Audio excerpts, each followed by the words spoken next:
Imagine this moment. It's late at night. The room is so quiet you can almost hear time moving. You are lying in bed, the lights long turned off.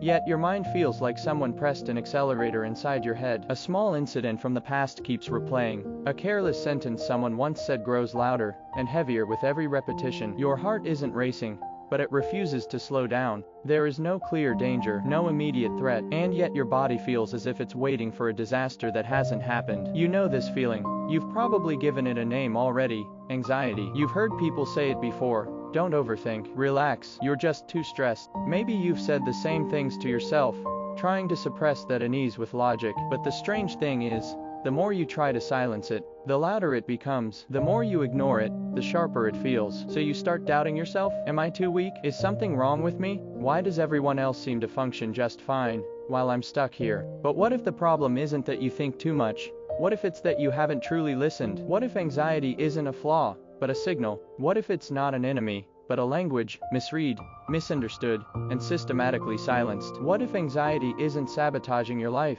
but trying to tell you a truth you've been avoiding? We live in a deeply contradictory era. On one hand, society tells you to be yourself and listen to your inner voice. On the other hand, the moment that inner voice expresses doubt, tension, or unease, the system responds immediately. This is wrong. Fix it. Anxiety gets labeled, diagnosed, managed, packaged, as if eliminating it will place you back onto a life path deemed acceptable and normal. But have you noticed something unsettling? When anxiety truly disappears, it's often not because you've understood yourself, but because you've gone numb. When you stop questioning, stop feeling unsettled, stop struggling, is it really because you found clarity, or because you've stopped asking questions altogether? If someone steps back from a cliff instinctively, we don't call it a disorder, we call it intelligence, a bodily warning that precedes conscious thought. So why, when your life slowly drifts away from your inner truth, when your values are compromised, your direction blurred, do we dismiss that same internal warning as pathology? Perhaps anxiety itself is not what you should fear. Perhaps what's truly dangerous is that you were taught not to listen to what it's saying. If anxiety is a language, what is your life trying to tell you right now? And how long have you been ignoring it? If you are willing, just for a moment, to remove anxiety from the category of symptom and place it into the category of information, something unsettling becomes clear. Anxiety is almost never random. It appears at specific moments, when you're walking a path that looks correct, but feels increasingly foreign, when you compress your real emotions to meet external expectations, when your life moves forward on the surface while your inner world begins to fracture. Carl Jung once said something dangerous and deeply true: what you resist not only persists, but will grow in size. Anxiety is often the prelude to that resistance becoming fate. In Jungian psychology, there is the concept of the shadow, the parts of yourself you were never allowed to embody: vulnerability, anger, doubt, ambition, desires that don't fit the social script. You were taught to be mature, rational, positive, well-adjusted, so you learned to bury what didn't qualify. But what is buried does not disappear. It returns through the body and emotions. When you can't say no, anxiety keeps you awake. When you move in the wrong direction, anxiety tightens your chest. When you betray your inner values, anxiety speaks through fear. Nietzsche called this state self-betrayal, not a lack of effort, but the cost of living a life that isn't truly yours. Modern society, however, frames it differently. It tells you the problem is internal: your mindset, your resilience, your productivity. No one tells you that perhaps the unhealthy element is the value system you are adapting to. Schopenhauer believed human suffering arises from the tension between desire and reality. Modern society intensifies this tension relentlessly. You must succeed, but don't question success. You must be free, but only within approved paths. You must be yourself, but not too different. So a paradox emerges: the more you adapt, the more anxious you become. The more normal you appear, the more strained your inner world feels. For existentialists like Sartre, anxiety does not arise from danger, but from freedom. Freedom demands choice. Choice demands responsibility. And responsibility strips away excuses. When society offers choices without meaning, movement without direction, progress without reflection, anxiety becomes collective. You feel uneasy, but can't name why. You sense something is wrong, but can't locate the enemy. Anxiety is not weakness. It is suppressed clarity, a consciousness that hasn't fully fallen asleep. And if you continue to treat it as noise instead of a message, you will never understand what it's trying to pull you back toward. When anxiety is ignored, it doesn't remain emotional. It infiltrates your decisions, relationships, identity. Quietly, you think you're just tired, but you're actually shrinking your life. You avoid risk, not because you don't want growth, but because your nervous system has been on alert for too long. Safety becomes the priority, not meaning, not truth, not freedom. You stop asking what you want and start calculating what won't go wrong. You choose stability over fulfillment, familiarity over honesty, delay over commitment. From the outside, your life appears intact. From the inside, it's drying out. Chronic anxiety rewires perception. You see threats faster than possibilities. Risk feels larger than reality. And society rewards this, because a cautious, compliant person is easier to manage. Eventually anxiety stops screaming. It disguises itself as numbness, exhaustion, indifference. You call it laziness, but it's not. It's defensive withdrawal. On a collective level, the damage multiplies. People fear depth, complexity, emotional honesty. Philosophy becomes slogans. Psychology becomes productivity hacks. Pain is rushed. Healing is commodified. And when abnormal becomes normal, the signal disappears. But anxiety was never meant to trap you. It was meant to stop you and force you to reclaim direction. Which brings us to the beginning of rebellion. The real turning point is not the moment anxiety suddenly disappears. It is the moment you stop rushing to get rid of it. You begin to realize that the more you try to suppress anxiety, the sharper it becomes. The more you tell yourself, I shouldn't think this way, the louder the inner noise grows. Anxiety is not fed by fear alone.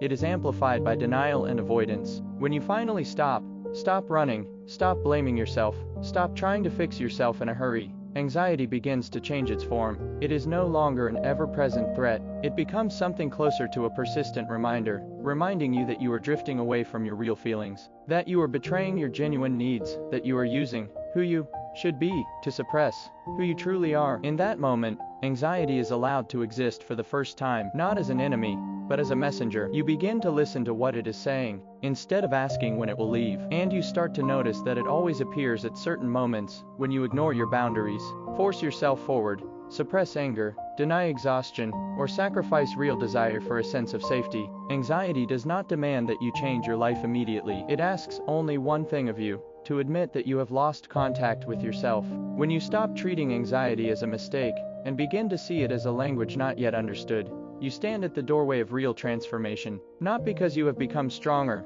but because, for the first time, you are willing to be honest with yourself.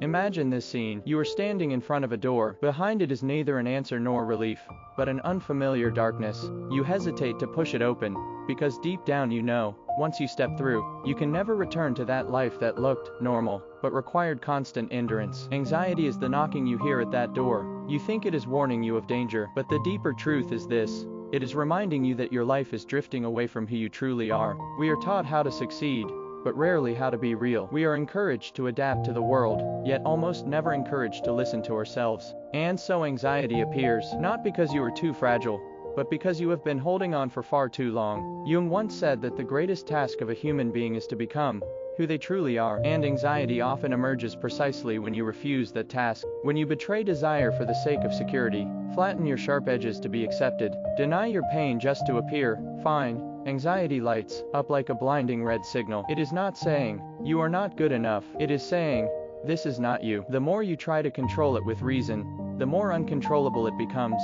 The more you try to cover it with positivity, the darker it grows. Until one day you finally understand, anxiety is not asking you to fix yourself. It is asking you to stop playing a role that was never yours. That is the moment real change begins. Not because you defeat anxiety, but because you stop waging war against yourself. You begin to allow complexity, contradiction, and certainty. You allow yourself not to have answers, to let life be temporarily chaotic. You allow the thought, I don't want this version of life. Anxiety does not disappear immediately, but it slowly grows quieter, because half of its task has already been fulfilled. You finally start standing on your own side. A truly free life is not a life without anxiety. It is a life where anxiety no longer forces you to deny your feelings, desires, and boundaries.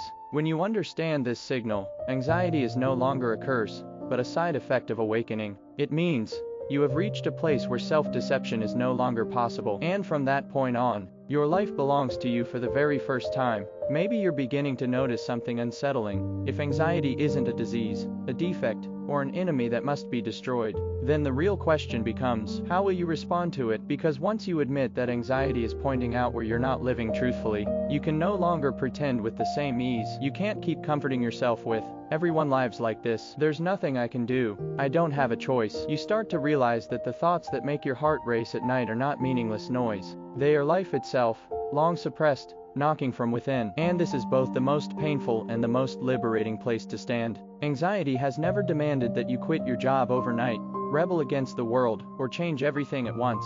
It asks only one thing: be honest with yourself. And honesty, in our time, is both rare and dangerous, because once you truly tell the truth, you may see clearly that the success you've been chasing doesn't belong to you. The relationship you maintain is quietly draining your spirit, and the person you've worked so hard to become is merely a role the world applauds, not your real self. So many people choose numbness instead, scrolling, staying busy, saying, "I'm fine, it's okay, I'll manage," trying to plaster over the cracks. And anxiety grows louder, not because it is cruel, but because you still refuse to listen. If you feel uneasy now, it doesn't mean you're failing. On the contrary, it may be the first time you've truly arrived at the doorway of change. Transformation never begins with sudden confidence or positivity. It begins the moment you can say, "I can't live like this anymore." When you finally understand what anxiety is trying to tell you, it no longer needs to shout through pain. It steps aside, slowly, like a messenger who has delivered the message, and you begin to take responsibility for your own life. Not to impress anyone, not to please anyone, but because you finally realize, running from anxiety is what keeps you restless forever. From that moment on, you no longer need a life without anxiety. What you need is a way of living that no longer betrays yourself. And that is what anxiety has been trying to say all along. Yet, when you reach this point,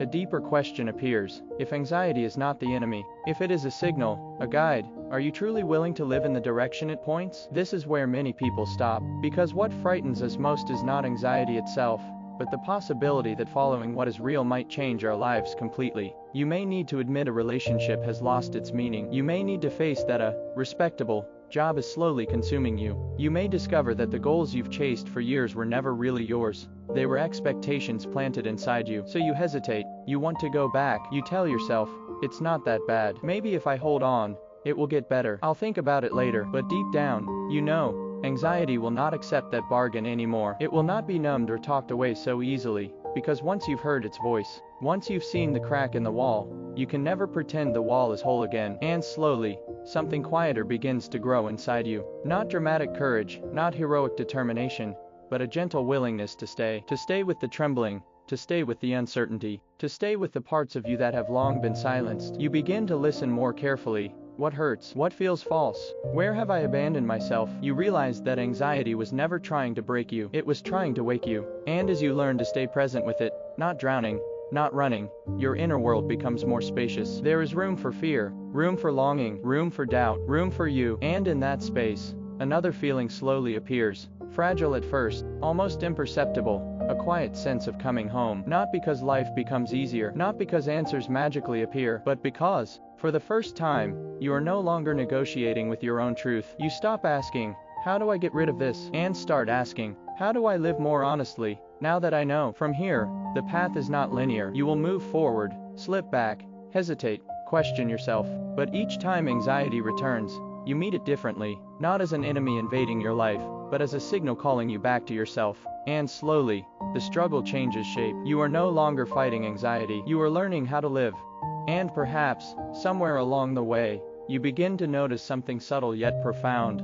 Life doesn't suddenly remove the uncertainty. It doesn't promise safety, approval, or guarantees, but it offers you something far more honest: the chance to live as the person you truly are. You start making smaller, quieter choices, not dramatic leaps, but gentle corrections of direction.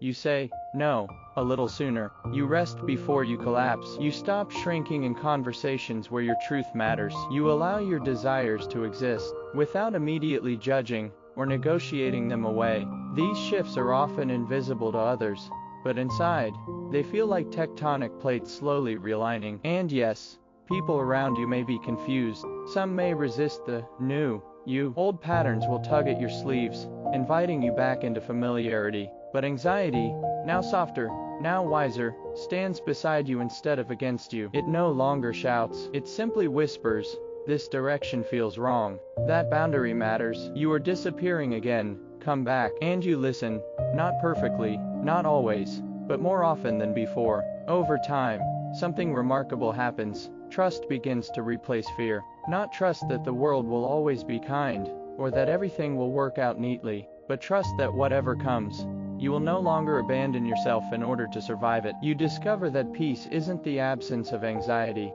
Peace is the quiet confidence that you can stay present with whatever your life asks you to face. And then one day, perhaps in a moment so ordinary that no one else notices, you realize, the voice inside you is no longer asking for permission to exist. It simply lives here. And anxiety, the messenger that once terrified you, has become something else entirely, a compass pointing gently back to the truth of who you are.